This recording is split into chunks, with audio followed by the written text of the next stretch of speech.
আমার নবী এমন নবী যিনি দুলনার মধ্যে শোয়া অবস্থায় বয়স মাত্র 2 দিন।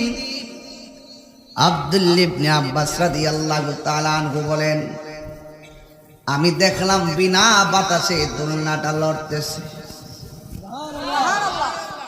শুধুমাত্র দোলনা লড়ে আব্বা, নবীর দোলনা মুবারকটা দেখা দেখা আকাশের চাঁদ দুলতেছে। নবীরে জিজ্ঞাসা করি, ইয়া রাসূলুল্লাহ, নবী গো, ও মায়ার নবী, শৈশবে আমরা দেখেছি বিনা বাতাসে দোলনাটা লড়ছে, কেমনে গো বিনা বাতাসে দোলনা লড়ে? নবী আমার ডাক দিয়া বলে, বিনা বাতাসে লড়ে নাই রে, যদিও বাতাস ছিল না, এখানে একটা প্রেমের বাতাস ছিল। কয় কেমনে লড়ছে? কয় দোলনাটা লড়াইছে হযরত জিবরাইল, আর উপরে যে চাঁদটা দুলতেছিল, আমার আল্লাহ চাই নাই শৈশবে আমার সঙ্গে দুনিয়ার কেউ খেলাধুলা করুক, এই জন্য আমার আল্লাহ আমার সম্মানে আকাশের চাঁদকে আমার খেলার সাথী বানায়া দিছে। আরে আমার নবী তুই আমার নবী, যেই নবী আকাশের চাঁদকে 2 ভাগ কইরা ফেলাইছে। এ যুবকের দল, কি দিয়ে আমি ওয়াজ বুঝাইতাম রে বাবা? এই জন্য আপনার নবী আমার নবী রহমাতুল লিল আলামিন ছোটবেলায় দুনিয়ার মধ্যে আইসাই তিনি বললেন আল্লাহ ছাড়া কোনো মাবুদ নাই, সুবহানাল্লাহ। আর নিজের সাক্ষী আমার নবী নিজেই দিয়ে দিয়েছেন। আমার নবী সাক্ষী দিয়েছেন, আমি নবী হইলাম আল্লাহর রাসূল। এই জন্য আমার আল্লাহ বলেন, পৃথিবীর কেউ যদি আপনাকে না ডাকে, আপনাকে ডাকার জন্যে আমি আল্লাহই যথেষ্ট। সুবহানাল্লাহ বলবেন না? ওই নবী কি পাই আমরা খুশি না বেজার? এখন খুশি, নবীর শুভ আগমনে খুশি হতে হবে, এটা কোনো মোল্লার সিদ্ধান্ত নয়, এটা হলো আমার আল্লাহর সিদ্ধান্ত। আমার আল্লাহ বলেন, কুল বিফাদলিল্লাহি ওয়া বিরহমাতিহি ফাবিযালিকা ফালইফরাহু হুয়া খায়রুম মিম্মা ইয়াজমাউন।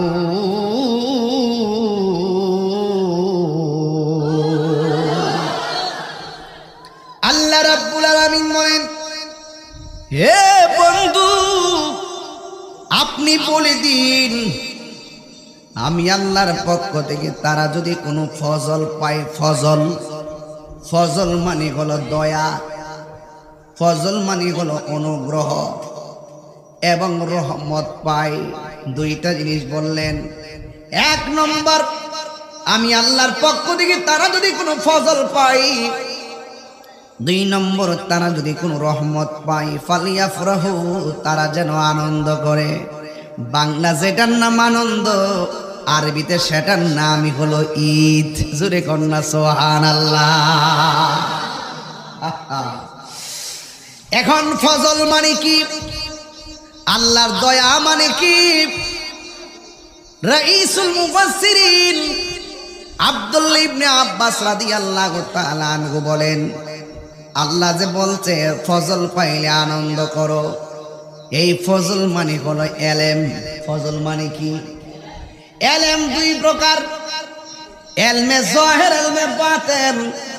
আবার বালাগাত মানতিকের কায়দায় এলেম আবার 2 প্রকার, একটা হলো ইলমুত তাসাব্বুর, আর একটা হলো ইলমুত তাসদিক। আবার এলেমটা 2 প্রকার, ইলমুল বালাগাত, ইলমুল ফাসাহাত। আবার এলেমটা আবার 4 প্রকার, এলমে শরীয়ত, এলমে তরিকত, এলমে হাকিকত, এলমে মারিফত। আবার এলেমের মধ্যে আরেকটা এলেম আছে, ওই এলেমটা অর্জন করতে গেলে মাদ্রাসায় যাওয়া লাগে না, ওই এলেমটা অর্জন করতে গেলে বড় হুজুরের কাছে যাওয়া লাগে না, ওই এলেমটা অর্জন হয় কামেল মুর্শিদের কাছে গেলে। সুবহানাল্লাহ কোনে রে, আরে কত আল্লাহ আকবার কোনে গেলে গা, ওই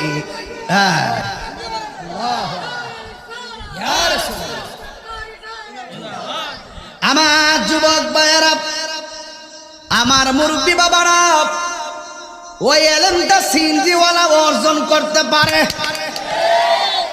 ওই এলেমটা কোদাল দিয়া মাটি কাটে, ওই বেটাও হাসিল করতে পারে। ওই এলেমটার নাম হলো এলমে লদুনি। সুবহানাল্লাহ কয়না রে বাবা। এই এলেমটা ডাইরেক্ট আমার আল্লাহর পক্ষ থেকে বান্দার সিনায় আসে, একমাত্র রিয়াজতের দ্বারা, সোহবতের দ্বারা, আল্লাহর ওলির সান্নিধ্যের দ্বারা। জোরে জোরে কে মারহাবা বলা যাবে না? আল্লাহু আকবার। এই জন্য আমার যুবক ভাইয়েরা, আমার মুরব্বী বাবারা, এই জন্য রাইসুল মুফাসসিরিন আব্দুল্লাহ ইবনে আব্বাস রাদিয়াল্লাহু তাআলা আনহু বলেন, ফজল মানে হলো এলেম। এই এলেমটা বড় নিয়ামত জিনিস রে বাবা। আল ইলমু ইলমান, এলেমটা দুই প্রকার। কোরআনুল কারীম খুঁজা দেখেন, কোরআনের অক্ষর দেখতেছেন বা, বান নিচে নকশা আসেনি, তার উপরে দুইটা আসেনি, সার উপরে তিনটা আসেনি, গোড়ায় কিন্তু লক্ষণ একটাই, ফুটার বেশ কম। হযরতে মৌলা আলী রাদিয়াল্লাহু তাআলা আনহু বলে, বিসমিল্লাহ লিখতে বা লাগে, বা শব্দের তাফসীর যদি আমি করি ৬০টা উটের বোঝা হবে, এরপর বিসমিল্লাহর তাফসীর লেখা শেষ হবে না। আপনি মুফাসসির, হ্যাঁ, অতই সোজা তাফসীর করা, এতই সোজা। ধোকা দিয়া বোকা বানান না, তাফসীর করেন না, অতই সোজা। তাফসীর করতে গেলে বেলায়েত লাগবে।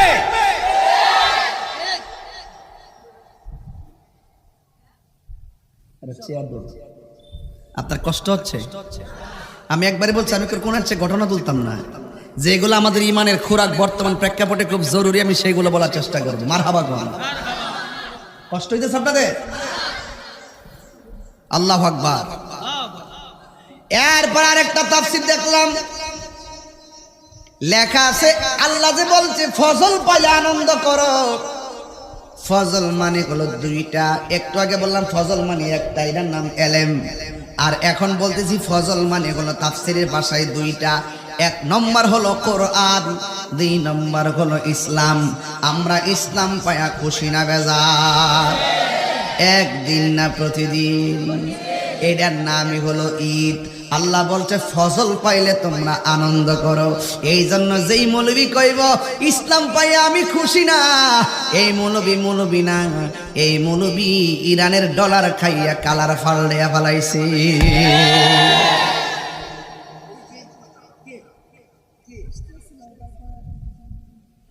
আমরা ডলার খাইয়া কালার ফালড়াই না, মরলে মইরা যাবো গা। কথা কোন ঠিক না বেটি? অনেকে কইছে এইবার তাহিরির খবর আছে রে। তাহিরি কোরআন সুন্নাহ নিয়ে কাজ করে, তার ভয় নাই। এ যুবক, কোরআন পায়া খুশি না বেজার? যদি কেউ বলে আমি বেজার, সে কি মুমিন না বেঈমান?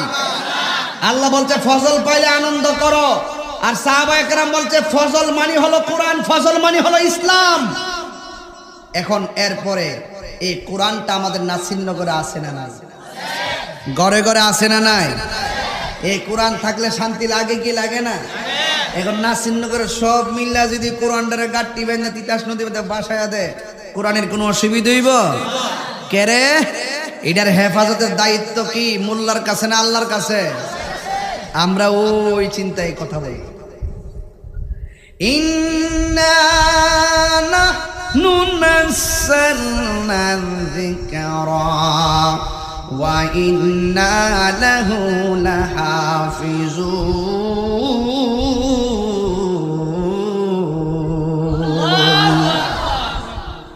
আল্লাহ রাব্বুল আলামিন বলেন, নিশ্চয়ই আমি আল্লাহ কোরআন নাজিল করেছি, কোরআন হেফাজতের দায়িত্ব আমি আল্লাহ কাউরে দেই নাই। কোরআন হেফাজতের দায়িত্ব আমি আল্লাহ নিজের হাতের মধ্যে রেখে দিয়েছি। এই কোরআন আমার নবীর উপরে 23 বছর নাজিল হয়েছে। কয় বছর? সুদীর্ঘ 23 বছর পর্যন্ত কোরআন আমার নবীর উপরে নাজিল হয়েছে। তোমরা কোরআন তাফসীর করো, কোরআন কোরআন বলো, আর কোরআনটা যার উপরে নাজিল করছে সেই নবীর না মানলে ঈমানদার হওয়া যাবে না। আল্লাহু আকবার। হে আমার আশিকিন জাকিরিন মুহিবিন বাবাজিরা,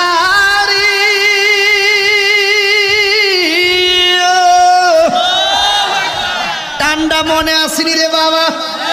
আমি আস্তে আস্তে ভাগলা টান দিমু। তবে একটা কথা কইয়া দিয়া যায়, আশিকে রাসূল যদি রিকশাওয়ালা হয় তার পায়ের ধুলা আমার জিহ্বা দিয়ে পরিষ্কার করে দিমু। আর দুশমনে রাসূল যদি 10 তলার মালিক হয় তার ছায়ার মধ্যে আমি পা দিতে রাজি না। এই দুই হাত সোজা করে বলো, নবীর জন্য জীবন দিতে চাই কি চাই না বলো।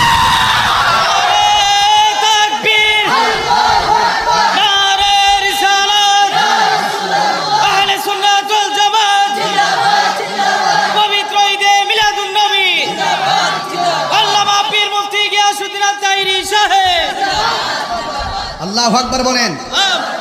আমরা নবীর জন্য পাগল, নবীর শান শুনলে আমাদের ভালো লাগে। অনেক অপেক্ষা করি কখন মিলাদুন নবী সাল্লাল্লাহু আলাইহি সাল্লাম আসবে। কথা বলেন ঠিক কি না বলেন বাবা?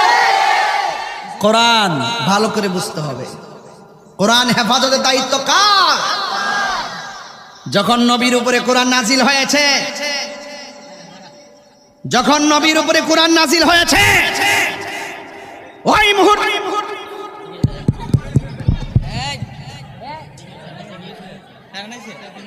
কি তাইছে তো ওটা করে কারণ না কেন না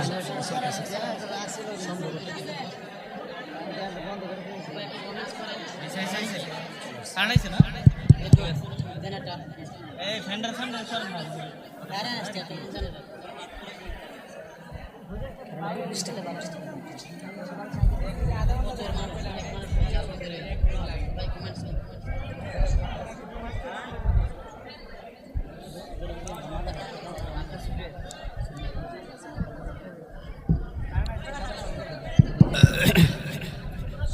দুরূদ শরীফ পড়েন। আল্লাহুম্মা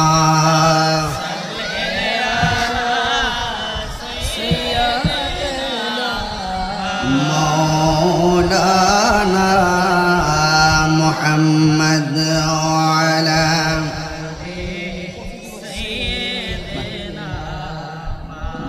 মাওলানা মুহাম্মদ আল্লাহুম্মা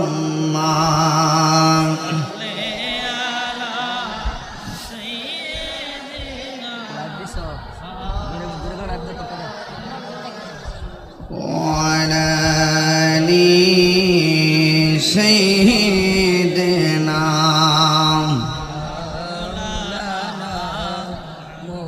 يا رسول الله يا حبيب الله يا رسول الله يا حبيب الله يا رسول الله তুমি জীবন তুমি মরণ আধার ঘরে তুমি আপন তুমি জীবন তুমি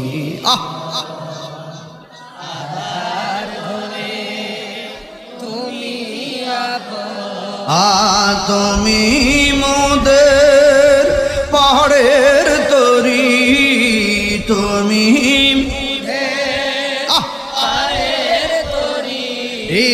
তুমি নিদানে তরানে ওয়ালা ইয়া রাসূলুল্লাহ ইয়া হাবিবাল্লাহ ইয়া রাসূলুল্লাহ ইয়া হাবিবাল্লাহ ইয়া রাসূলুল্লাহ তুমি মোদের আশার আলো তাই তো তোমায় বাসি ভালো তুমি মোদের আশা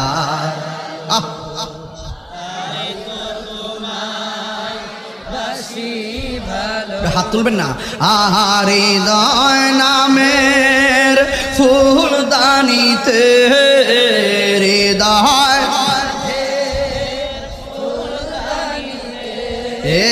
ঘেতে রেখেছি প্রেমের মালা ইয়া রাসূলুল্লাহ ইয়া হাবিবাল্লাহ ইয়া রাসূলুল্লাহ ইয়া হাবিবাল্লাহ ইয়া রাসূলুল্লাহ জোরে জোরে কি আল্লাহু আকবার বলা যাবে না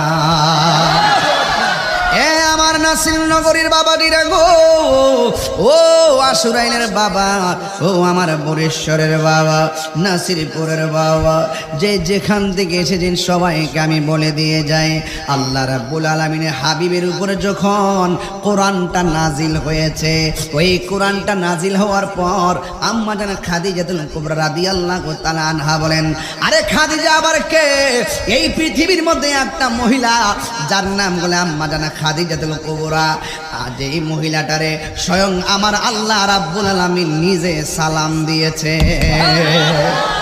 বড় বড় করে কোনা সুবহানাল্লাহ স্বয়ং আল্লাহ নবীর এই খাদিজাতুল কুবরা রাদিয়াল্লাহু তাআলা আনহুকে সালাম দিছে ওই খাদিজাতুল কুবরা রাদিয়াল্লাহু তাআলা আনহা বলেন আমার নবীর উপরে যখন কোরআন নাজিল হলো আমার নবী এসে আমারে বললেন জাম্মিলুনি জাম্মিলুনি আমারে কম্বল দিয়া জড়ায়া ধরো ওই মুহূর্তে আমি দেখেছি নবীর কপাল মুবারকটা এমন ভাবে ঘামতেছে নবীর কপাল মুবারকের এই ঘামের পসিনা মুবারকের ফোঁটাগুলো মণি মুক্তার মতন চিকচিক করেছে এই জন্য আমি আরেকটা হাদিস বলে দিয়ে যাই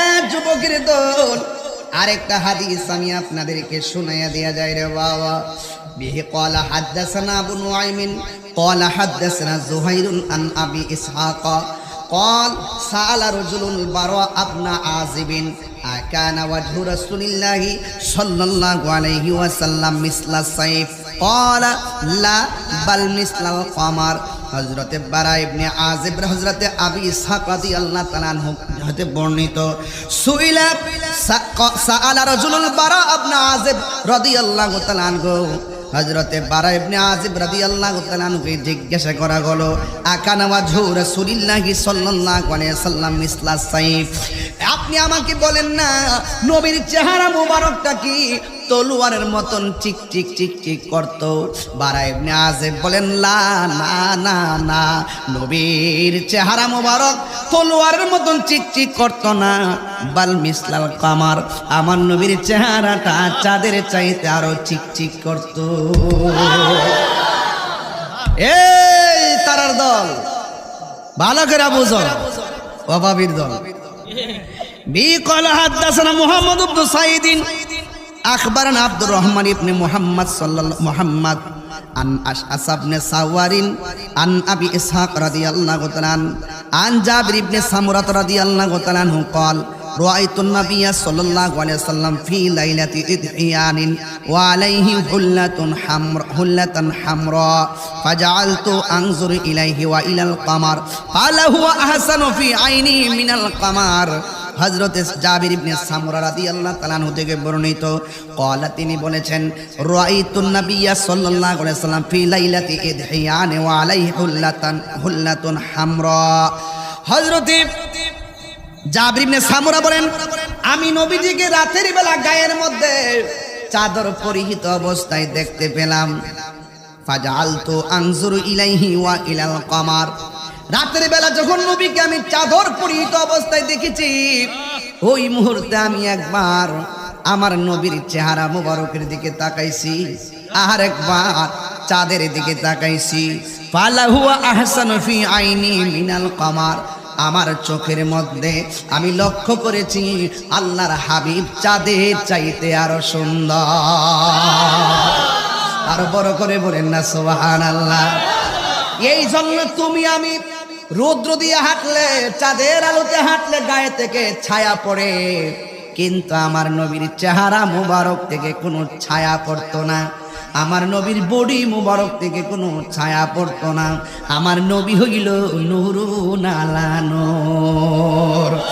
এই জন্য হযরত আয়েশা সিদ্দিকা রাদিয়াল্লাহু তাআলা আনহাকে জিজ্ঞাসা করা হয়েছিল, আয়েশা আপনি তো নবীর সঙ্গে ঘর সংসার করেছেন, আপনি বলুন না নবীর চরিত্রটা কেমন ছিল?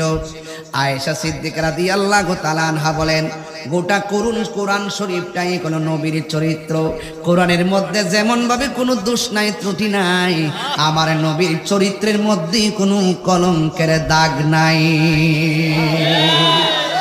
এরপর আয়েশা সিদ্দিকা রাদিয়াল্লাহু তাআলা আনহাকে জিজ্ঞাসা করা হলো, আয়েশা আমার নবী কেমন সুন্দর? আয়েশা সিদ্দিকা রাদিয়াল্লাহু তাআলা আনহা বলেন, ইউসুফ নবীরে দেখতে যাইয়া মিশরের মেয়েরা ফল কাটতে যাইয়া আঙ্গুল কাটছে, টের পাই নাই। আর আমার নবী এত সুন্দর, আমার নবীরে যদি মিশরের মেয়েরা দেখত তাদের কলিজা কাইটা টুকরা টুকরা বানায়া ফেলাইতো, যারা পরিমাণ টের পেত না। আল্লাহু আকবার বলেন না।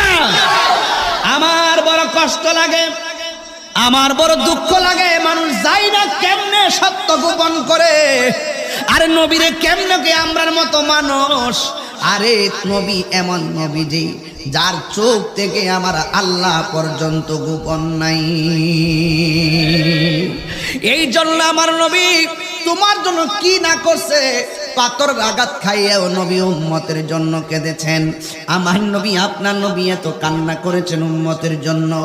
নবী যখন তায়েফের জমিনে গেছে, ওই তায়েফের মধ্যে যুবক যুবক পোলাপান আমার নবীরে পাথর দিয়া ডিল মাইরা মাইরা মাথা মুবারকটারে ফাটাইয়া ফেলাইছে, পিঠ মুবারকের মধ্যে রক্ত মুবারক বাসতেছে। জিবরাইল আলাইহিস সালাম আইসা কয়, ইয়া রাসূলুল্লাহ, ইয়া হাবিবাল্লাহ, নবীজি ও মায়ার নবীজি, আপনার বদন মুবারকে রক্ত মুবারক, আপনার মাথা মুবারকে রক্ত মুবারক, আপনার চেহারা মুবারকে রক্ত মুবারক। ইয়া রাসূলুল্লাহ, একটা বার আমারে কন্যা আমি তায়েফের পাথর দিয়া এই তায়েফের কাফেররা মাটির সঙ্গে মিশিয়ে দেই। আমার নবী বলে, আমি তো গজবের নবী না, আমি নবী তো রহমাতুল লিল আলামিন। ওয়া মা আরসালনাকা ইল্লা রাহমাতাল লিল আলামিন। ওই যে কোরআনের আয়াত, কুল বিফাদলিল্লাহি ওয়া বিরহমাতিহি ফাবিযালিকা ফালিয়াফরাহু হুয়া খায়রুম মিম্মা ইয়াজমাউন। আল্লাহ যে বলছে, আমি তোমাদেরকে ফজল দিলাম, আনন্দ করো, আমি তোমাদেরকে রহমত দিলাম, আনন্দ করো। এখন এখানে ফজল দিয়া পাইলাম এলেম, ফজল দিয়া পাইলাম কোরআন, ফজল দিয়া পাইলাম ইসলাম, আর রহমত দিয়া বুঝাইছে আমার নবীরে। এখন নবীরে পাইয়া খুশি না বেজার? আরো জোরে কোন খুশি না বেজার? আমার নবী বলেন, আমি নবী এই সোমবারে দুনিয়াতে তাশরীফ এনেছি, এই জন্য আমি সোমবারে রোজা রাখি। নবীর মিলাদ নবী নিজেই আমল করেছে। এই জন্য যুবক এখনো কি বুঝেন না? আপনারা দলিল দেন নবী রোজা রাখে, নবীর জন্মদিন পালন করছে। আপনারাও নবীর বেশি ভালোবাসলে রোজা রাখেন সোমবারে। আরে নবী তো সোমবারে রোজা রাখছে। ঈদ তো কোনো কোনো সময় রবিবারও হয়, হয় কি হয় না? আরে আমরা তো যতগুলা পীরের দরবার আছে ম্যাক্সিমাম দরবারে যাইয়া দেখেন অসংখ্য মানুষ সোমবারে রোজা রাখতেছে। ইবাদত বন্দি কইলে আপনারা ক্যানভাস করে ইবাদত করা লাগতো না, রোজা রাখলে ক্যানভাস করার দরকার নাই যে আমরা রোজা রাখি, কারণ আমার নবীর রহমত, এই রহমত পাই আমরা মৃত্যুর আগ পর্যন্ত আনন্দ থাকবো। কথা বলেন ঠিক কিনা? এই জন্য রাগারাগি নাই, গুসা নাই, ওলামায়ে কেরামরা বিভাজনের সময় নাই, এখনো সময় আছে। আপনার ভালো না লাগলে জুলুসের দিন খেতা মোড়াইয়া ঘুমাইয়া থাকেন, আমার ভালো লাগছে আমি রোদ্রে যাইয়া করবো, অসুবিধা নাই। এই জন্য রাগারাগি গোসাগুসি কইরেন না। বন্ধু, আমার নবী আপনার নবী তায়েফের জমিনে জিব্রাইল যখন বলছে নবী গো একটা বার বলেন না পাথর দিয়ে এদেরকে মাইরা ফেলাই, নবী বলছেন না রে না, আমি ইসলামের দাওয়াত দিব কার কাছে। এরপরে আমার নবীজি ওই তায়েফের জমিনে একটা পাথরের মধ্যে হেলান দিয়া বসছে, যেই পাথরটার মধ্যে হেলান দিয়া বসছে আমি আমার আম্মারে লইয়া ওই পাথরটা দেখে আসছি। আমি দেখলাম পাকিস্তানিরা মোবাইল দিয়া দিয়া পাথরটার ভিডিও করতেছে, আমার বলতেছে হাজি আজি এই পাথরটা কি জানো নেই? এই পাথরটা হইলো আমার নবী রক্ত মুবারক লইয়া যে বসছিলেন, লাল লাল দাগগুলা যে দেখতেছো এইগুলা আমার নবীর রক্ত মুবারকের দাগ লেগে আছে। ওরা ভিডিও করতেছে, আমি আর ভিডিও করি না, যেই মাত্র শুনছি নবী রক্ত মুবারক পাথরের মধ্যে লাগা রইছে, আমি বাংলাদেশের পাগল আর যাইতে পারি আর না পারি পাকিস্তানিদের পাওয়ার সিফা দিয়া মাথাটা ঢুকাইয়া ওই পাথরটার মধ্যে যায় কেডা শিরিকের ফতোয়া দিব, কেডা বেদাতের ফতোয়া দিব, ইত্তানের দাঁড় দাঁড়ি না। ওরা যদিও কয় আমার শিরিক, আমি বলবো এটাই পীড়িত। জোরে কোন ঠিক কিনা? ওরা তো শিরিকে বুঝে না, পীড়িত বুঝে না। ওই পাথরটা যখন ভিডিও করতেছে আমি ফাওয়ার ফাঁক দিয়া যাইয়া পাথরটার মধ্যে যাইয়া নিজের জিব্বা দিয়া পাথরটারে চাটতে শুরু করলাম, বড় মজা লাগলো। একটু পরে পাকিস্তানি আমার ফাগলামি দিকটা কই মসজিদে চলো, পাশে একটা মসজিদ, এই মসজিদের চতুর্পাশে দেখলাম কাঠ দিয়া দিয়া ঠিয়া দিয়া রাখছে, শিয়ারা ওই ওই যে এই গাছের যে কাঠগুলো আছে এগুলো আগুন দিয়ে পোড়াইয়া ফেলাইছিল, এখনো ঘরগুলা পোড়া আছে। ওই মসজিদের মধ্যে যাইয়া দেখলাম চতুর্দিকে মসজিদটা শুকনা, পাহাড়ের কোনা দিয়া যে মসজিদের একটা কোনা আছে ওই কোনার মধ্যে দেখলাম একটা কোনা জায়গাটা ভিজা। এখন ভিজা জায়গাটা দেখে জিজ্ঞেস করলাম ভিজা কি লেগা? কয় আমার নবী পাথরের আঘাত খাইয়া মসজিদের মধ্যে নামাজ পড়তে আইসা সেজদা দিয়া যে উম্মতের জন্য কেন্দেছে, এই জায়গার মধ্যে পানি মোবারক পড়ছে, সব জায়গা শুকনা হলো, এই জায়গাটা সেই দিন থেকে আজও ভিজা রয়েছে। এখন আমি কি করবো? অন্ধকার এসে আজান দিব, ভিতরে বাতিও ধরাই না। অনেক নিদর্শনগুলা সৌদি আন্দ্রা বিলুপ্তি করে ফেলাইতেছে, পাথর দিয়া দিয়া চিহ্ন রাখতেছে মানুষ। এরপরে যখন দেখলাম সুন্দর করে কোনার মধ্যে জায়গাটা ভিজা, আমি তো বাংলায় নবীর পাগল, আমি তখন কি করলাম ভিজার মধ্যে হাত দিয়া মর দিলাম, দিয়া এই জায়গার মধ্যে বালু সহকারে এমন ভাবে চেহারার মধ্যে মালিশ করলাম, গলার মধ্যে ফানি মোবারকটা লইয়া মালিশ করলাম। এরপর আমার মন ভরে না, পায়ের ভিতরটা যাইয়া আমার জিব্বা দিয়া বালু আর পানির মধ্যে চাটতে শুরু করলাম। আল্লাহর কসম করে বলি ওই যে যখন চাটতে শুরু করলাম এই জায়গাটা এত সুঘ্রাণ লাগছে, জিন্দগিতে আমার নাকের মধ্যে এত সুগন্ধ লাগে না। ওই নবীরে কেমনে বলে আমার মতো তোমার মতো মানুষ আমার বোঝে আসে না, যেই নবী ১,৫০০ বছর আগে উম্মতের জন্য কেঁদেছেন। আরে বাবা নামাজ নামাজ করো, নামাজের ভিতরে এমপির সালাম দিলে নামাজ বাতিল, নামাজের ভিতরে মন্ত্রীর সালাম দিলে নামাজ বাতিল, নামাজের ভিতরে মেম্বারের সালাম দিলে নামাজ বাতিল। নামাজ নামাজ করো, চেয়ারম্যানের সালাম দিলে নামাজ বাতিল, আর নামাজের ভিতরে আমার নবীর সালাম না দিলে নামাজ বাতিল হয়ে যায়। আল্লাহু আকবার কইতেন না? এই জন্য আল্লাহ বলছে আকিমুস সালাত, তোমরা নামাজ কায়েম করো। কেমনে নামাজ পড়বো আমরা জানি না, সিন্নি খাইলাম কার দ্বারা মোল্লা ছিলাম না।